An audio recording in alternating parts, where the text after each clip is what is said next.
तो शनि, केतु और चंद्रमा के कंजक्शन के लिए हम लगातार विचार कर रहे हैं। इस वीडियो में अब आपके फोर्थ हाउस के लिए चर्चा करने वाले हैं। इससे पहले हम थर्ड हाउस तक के लिए विचार कर चुके हैं। तो फोर्थ हाउस की अगर बात आती है, कुछ इस तरीके से आपका चार्ट देखिए। चार्ट में शनि, केतु और चंद्रमा आपको यहाँ दिखेंगे फोर्थ हाउस में, कर्क राशि में। यहाँ चंद्रमा अपने ही घर में है और शनि अपने से बिल्कुल ऑपोजिट, यानी अपने से बिल्कुल सातवें, और वो क्योंकि 11वें घर के भी लॉर्ड है। ऐसा कंजक्शन है तो जातक के लिए ये कंजक्शन बहुत ज़्यादा डिफिकल्ट हो जाता है। एक्चुअली जातक इस मामले में ये विचार करेगा कि वो घरेलू मामलों पर ज़्यादा ध्यान दे या वो अपने कैरियर पे ज़्यादा ध्यान दे, क्योंकि दोनों ही जो यहाँ पे शनि और चंद्रमा है, वो एक उनमें से फोर्थ लॉर्ड है जबकि दूसरा यहाँ टेंथ लॉर्ड। ऐसे में आपको कड़ी मेहनत करनी पड़ेगी अपनी लाइफ में एक अच्छा बैलेंस क्रिएट करने के लिए।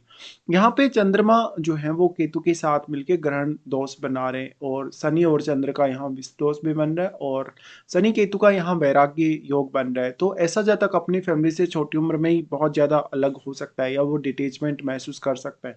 ऐसा जातक जहाँ भी रहेगा, जिस भी वर्क प्लेस पे काम करेगा या जहाँ भी वो अपना घर वगैरह बनाएगा, वहाँ वो उतना ज़्यादा कंफर्टेबल नहीं होगा। एक समय बाद जब आपका यहाँ केतु एक्टिवेट होगा तो आप अपने घर से या अपनी जो सुख सुविधाएं उनसे बहुत ज़्यादा डिटेचमेंट महसूस करेंगे। अब जो फोर्थ हाउस है, फोर्थ हाउस में इस प्रकार का कंजक्शन का बनना ये दिखाता है कि जातक लगातार कहीं ना कहीं चिंताग्रस्त रह सकता है, मानसिक तनाव से घिरा रह सकता है, या भावनात्मक रूप से उसके अंदर असुरक्षा की भावना होगी। ऐसा जातक वास्तव में मेंटली अपने आप को बहुत ज़्यादा सेटिस्फाई नहीं रख पाएगा, चाहे कैरियर का मामला हो, चाहे अपना रिलेशनशिप हो, चाहे अपना घर का माहौल हो, या परिवार के सदस्यों के साथ भी उसका जो रिलेशनशिप है। यहाँ पे चंद्रमा क्योंकि फोर्थ लॉर्ड ही है, इसलिए आपका जो कंसंट्रेशन है वो काफ़ी बार भंग होगा। इवन आपका जो विचार है, आपकी जो निर्णय क्षमता है, वो भी इससे काफ़ी प्रभावित होगी। तो यहाँ आप फोर्थ हाउस से तो डिटेच हो ही रहे हैं। आप यहाँ पे मेनली जो आपका प्रोफेशन है, जो आपका कैरियर है, उसमें भी बहुत ज़्यादा अनसर्टेनिटी का सामना करेंगे। इस केस में अगर अब शनि यहाँ वक्री हो जाए, तो फिर केतु का प्रभाव यहाँ और भी ज़्यादा बढ़ जाएगा शनि पर। हालाँकि शनि आपके यहाँ वक्री नहीं है, तो कुछ हद तक इस बात के चांसेस काफ़ी स्ट्रॉन्ग है कि आप अपने कैरियर और बाकी मामलों के लिए काफ़ी ज़्यादा प्रयास करेंगे कम से कम। बट अगर शनि वक्री हो जाते हैं, तो आप हो सकता है छोटी उम्र में ही वैराग्य की तरफ जा सकते हैं। यहाँ पे अब और से और ग्रहों का प्रभाव है वो आपको देखना होगा। बेसिकली जो राहु का प्रभाव है वो यहाँ पे है, या राहु के साथ बैठे हुए ग्रह का प्रभाव भी यहाँ पे है। बट अन्य भाव में आपके कुछ ग्रह ऐसे हो सकते हैं जिनका प्रभाव यहाँ होगा। अगर यहाँ जुपिटर जैसे ग्रह का प्रभाव होगा तो आपको काफी ज्यादा मदद मिल पाएगी प्लानिंग करने, सोचने या विचार करने में। इसी तरीके से अगर यहाँ बुध जैसे ग्रह का प्रभाव हो तब भी आपको काफी अच्छा रह सकता है। तो शनि और केतु के साथ साथ आपको अब चंद्रमा पर सबसे ज्यादा ध्यान देना होगा। वैसे चंद्रमा दोनों ही प्लैनेट से काफी ज्यादा नेगेटिवली प्रभावित हो रहे हैं। तो इस प्रकार का जो जातक होगा कहीं ना कहीं बहुत ज्यादा गूढ़ता से विचार कर पाएगा, काफी ज्यादा डीपली सोच पाएगा, और जातक कहीं ना कहीं वो ऐसे विषयों में रुचि ले सकता है जो काफी ज्यादा रहस्यमयी है, या जैसे एस्ट्रोलॉजी है, पामिस्ट्री है, या तंत्र मंत्र है। तो अपने घर में ही वो जहाँ भी वो रहेगा वहीं पर ये सारी क्रिया वो कर सकता है। ऐसे में आपकी मदर जो होंगी काफ़ी स्ट्रिक्ट हो सकती है आपके प्रति, या आपका जो शुरुआती एजुकेशन है उसमें काफ़ी ज़्यादा उतार चढ़ाव रहे हों, या तो आपकी जो शुरुआती एजुकेशन है वो काफ़ी लेट स्टार्ट हुई हो या अच्छे से पूरी नहीं हुई हो। इस बात के चांसेस बहुत ज़्यादा स्ट्रॉन्ग हैं। ऐसे में जातक शुरुआत में अपने जीवन में काफ़ी ज़्यादा उतार चढ़ाव देखेगा, बट वो जो उतार चढ़ाव होंगे वो उसमें आपकी फैमिली भी आपके लिए काफ़ी ज़्यादा रिस्पॉन्सिबल होगी। तो यहाँ अब सबसे ज़्यादा दिक्कत आपको इसलिए बढ़ जाती है क्योंकि जो आपके इमोशंस हैं, जो आपकी भावनाएँ हैं, कहीं न कहीं आप उनसे डिटैच हो जाते हैं, और वास्तव में आप चाहते क्या हैं और आप करते कुछ और हैं, कहीं न कहीं ऐसी कंडीशन में आ जाते हैं। ऐसे में आपका एफर्ट लगातार बढ़ता चला जाएगा और आप वो सब स्थिति हासिल नहीं कर पाएँगे जो आप करना चाहते हैं। ऐसे केस में देखिए जातक बहुत ज़्यादा गंभीरता से विचार करने वाला हो सकता है। वो एक दार्शनिक या ऐसा व्यक्ति हो सकता है जो बहुत ही ज़्यादा गहराई से सोच विचार कर सकता है। तो आपको ओवरथिंकिंग का प्रॉब्लम भी इस वजह से हो सकता है। अब जो चंद्रमा है वो आपकी माताजी को रिप्रेजेंट कर रहे हैं, और वो क्योंकि फोर्थ हाउस में आ गए, तो माताजी के स्वास्थ्य के लिए ये कंजक्शन उतना अच्छा नहीं है। या तो आपकी माताजी आपके जन्म के बाद काफ़ी ज़्यादा वैराग्य की तरफ चली जाएँगी, या तो उनके साथ आपका जो वैचारिक रूप से कहीं न कहीं मतभेद है वो क्रिएट हो जाएगा। इस प्रकार का कंजक्शन है तो जब तक अपने परिवार के सदस्यों के साथ रहते हुए भी वो उनके साथ घुल-मिल नहीं पाता। वो उनके साथ अकेला-अकेला सा अपने आप को फ़ील करता है। इसी तरीके से अगर देखा जाए तो जातक को अपनी छोटी उम्र में ही अपने करियर के लिए, अपनी एजुकेशन के लिए अपना घर छोड़ना पड़ सकता है, या तो फिर उसका किसी न किसी अन्य पर्पज़ के लिए घर से दूर जाना हो ही जाएगा, या तो फिर आपकी पूरी फैमिली कहीं दूर जा रही है, आपके जन्म स्थल से। तो ऐसे में आपका फॉरेन सेटलमेंट होना या फॉरेन टूर होना या किसी अदर स्टेट में आपका जाना या वहाँ पर रहना बहुत हद तक संभावित है। ऐसा जातक जब भी अपनी धन संपत्ति हासिल करने की कोशिश करेगा तो या तो वो उनसे बहुत जल्दी डिटैच हो जाएगा या तो कुछ बाधाएं हो सकती हैं आपको। आपको निर्णय लेने में बहुत ज़्यादा देरी हो जाए या आपकी बहुत ज़्यादा भौतिक सुख सुविधाओं में रुचि ना हो।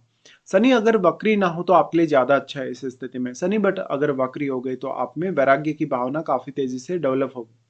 अब आपके चार्ट के हिसाब से देखा जाएगा तो क्योंकि शनि आपके 10वें घर और आपके 11वें घर के स्वामी, इन भावों से रिलेटेड प्लानिंग करने में आपको काफ़ी ज़्यादा समय लग सकता है।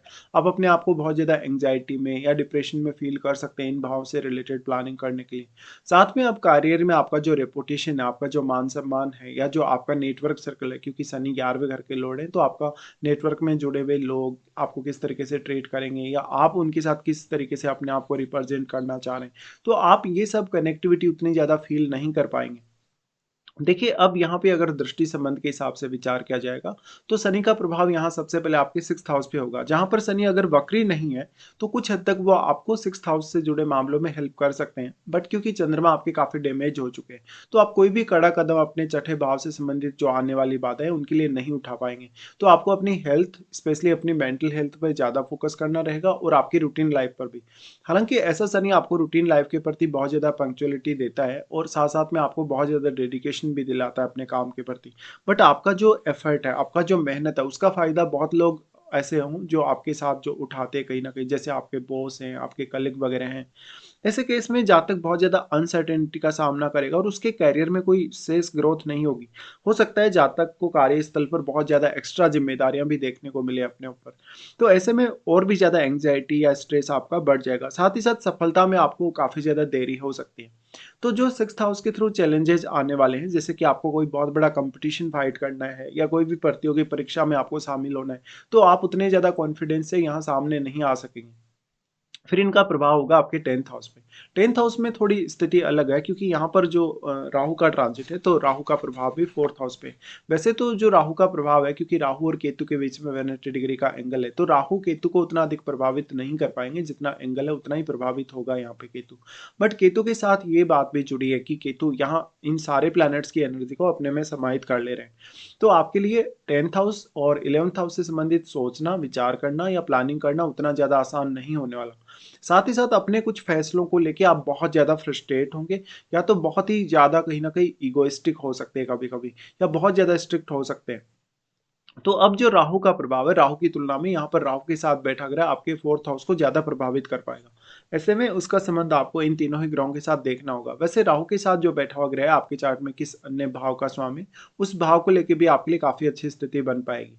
तो शनि का उसके बाद यहाँ से जो प्रभाव है वो आ जाता है आपके लगन पे। देखिए शनि अपने क्योंकि नीच के घर पे वो दृष्टि डाल रहे हैं, तो वो आपको बहुत ज़्यादा रिस्ट्रिक्शन और बहुत ज़्यादा ज़िम्मेदारियाँ दे सकते हैं।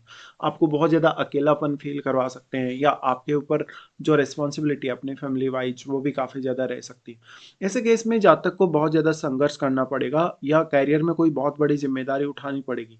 वास्तव में ऐसा जातक भौतिक सुख सुविधाओं से दूर होने के साथ-साथ आध्यात्मिक रूप से अपने जीवन को बहुत ज़्यादा जागृत कर सकता है या आध्यात्मिक रूप से वो बहुत ज़्यादा ग्रोथ भी कर सकता है। बट एक समय बाद जातक ये ज़रूर रियलाइज़ कर पाएगा कि वास्तव में जो वैराग्य की भावना है या जो वैराग्य का जो पाथ है वही ज़्यादा अच्छा है आपके लिए। ऐसे में यहाँ पर इस कंजंक्शन को आपको बहुत ज़्यादा सीरियसली प्लान करना होगा। अब आपको देखना होगा कि शनि जिन भावों पर अपनी दृष्टि डाल रहे हैं, जैसे कि आपका छठा घर है, आपका 10वां घर है या आपका लगन है। इन भावों में जो बैठे प्लैनेट्स हैं, वो किस प्रकार का प्रभाव आपके चार्ट में ओवरऑल तरीके से डाल रहे हैं। साथ ही देखिए यहाँ पे जो चंद्रमा आ गए, तो चंद्रमा वैसे यहाँ डिस्पोजिट रहे, बट चंद्रमा का आपको कोई खास फायदा नहीं हो पाएगा चंद्रमा अपने भाव में होने के बावजूद भी, क्योंकि चंद्रमा यहाँ केतु से भी प्रभावित होंगे और शनि से भी। ऐसे में आपको देखना होगा किसी अन्य ग्रह का अगर यहाँ प्रभाव हो तो फिर वही ग्रह आपको मदद कर पाएगा।